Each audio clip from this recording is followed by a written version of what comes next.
We are born with unformed bones and growing bones. That means bones do not grow in one go. When we are born, all the bones are in different broken pieces. All right? They are called ossifying centers. So when the bones grow, the two centers grow separately and they don't join until the age of 24 for the boys and between 20 to 22 for the girls. That means boys and girls can continue to grow taller or bigger in bones until these ages. Because these ossifying centers or unjoined bone centers continue to grow.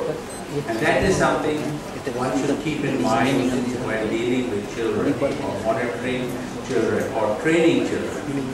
Because these unjoined bone parts, sometimes if they are stressed, that's why if you have noticed we don't train people, young children to lift weight. Because it compresses those centers and can cause more problem to the ossifying or the joint lines. But by that age, when 18 plus, these centers are already completing. That means the two ends of the bone, they join and forms a complete joint. So it can no longer be disturbed. So when dealing with children, the type of activity or the type of stress you want to put them on should vary. Very early, try to teach them skills only, motor skills, right? Learning various activities and making them fit in various muscles. So combinations of choices should be provided to all children across the board so that the general growth of muscle, coordination and sensory system is improving. And the registration of skills and storage of skills is taking place. We don't work too much at that age on the strength, on the development of the muscles at that stage. Yes, sport-specific development of the muscle is okay, but giving them exercises with weights is not actually dangerous. All right? Now, there is another thing which happens in the children, and that is their bones grow faster than the muscle. Right? So what happens? The bone grows faster. The muscle that covers the joints is tight. So normally, the joints will not move as flexibly as an adult, because adults' muscles and joints are already complete. But for children, their bones grow faster. So the muscle around it, so spend more time stretching children, giving them 1 or 2 rounds more than the adults, and then making them stretch 5 minutes longer than the adults to allow the joints to be supple. Otherwise, you will notice that when your national school games are coming, yearly games are coming, a lot of children are asked by the teachers to form the teams and start training. And unfortunately, most of them get injured during that training period.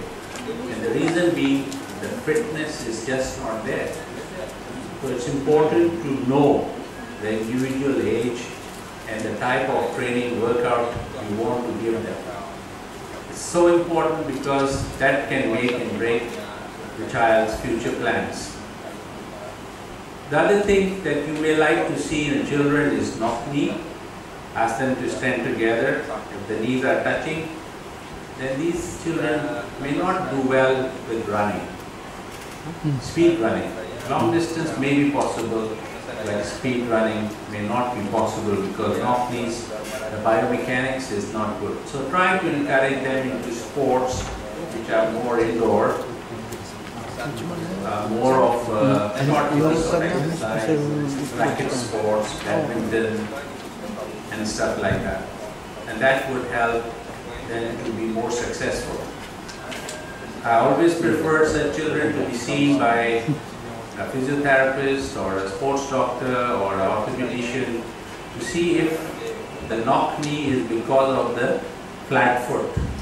90% of the flat foot people will pronate in and they will have knock knees. Okay, so normally that knock knee situation can be corrected and this person can really enjoy all running sports. Another thing is the correction in women. Women have a broader pelvis because they need to give birth.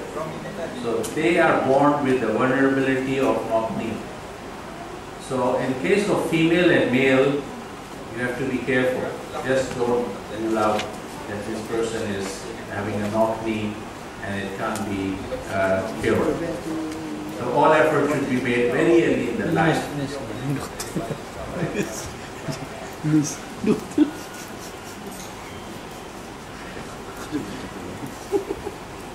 Alright, so that is one.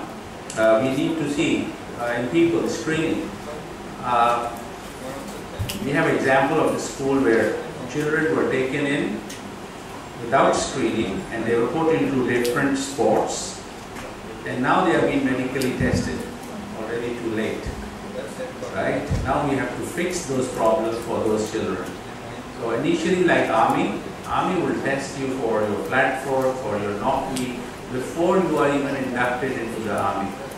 So when we are deciding for children which sport they should take, we should actually screen basic things in children and see if that is possible.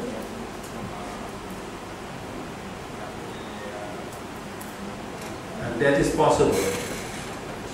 To screen them very early in their life and advising parents and children themselves to look into it.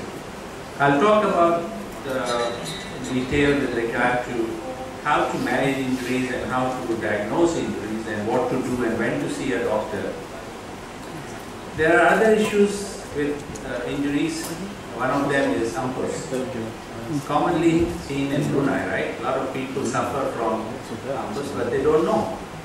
You know why? Because the only thing they experience is pain here. Or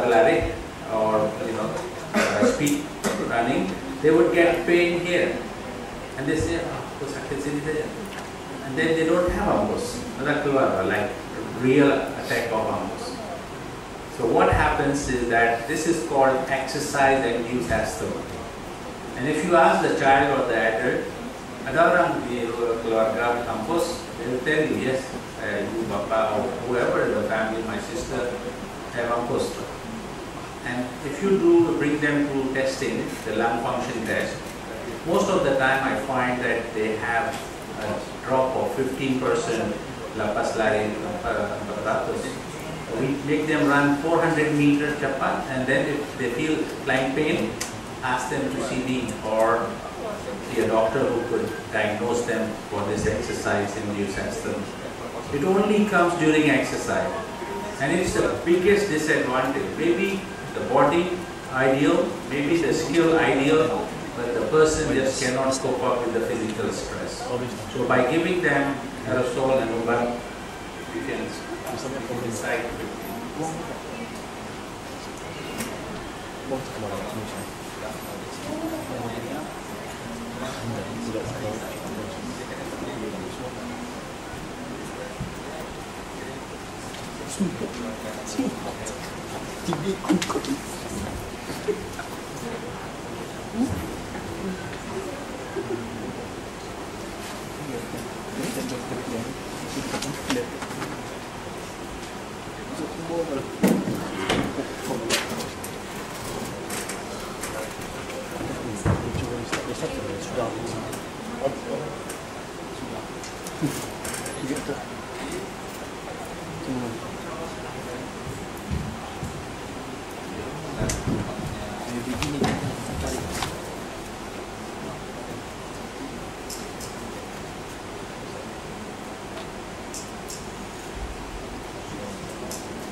Tidak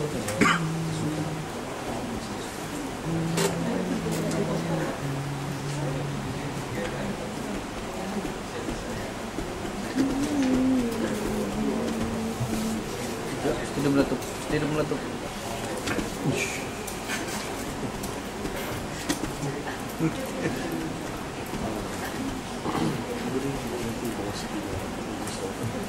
So we were talking about the issues that we need to rule out before we start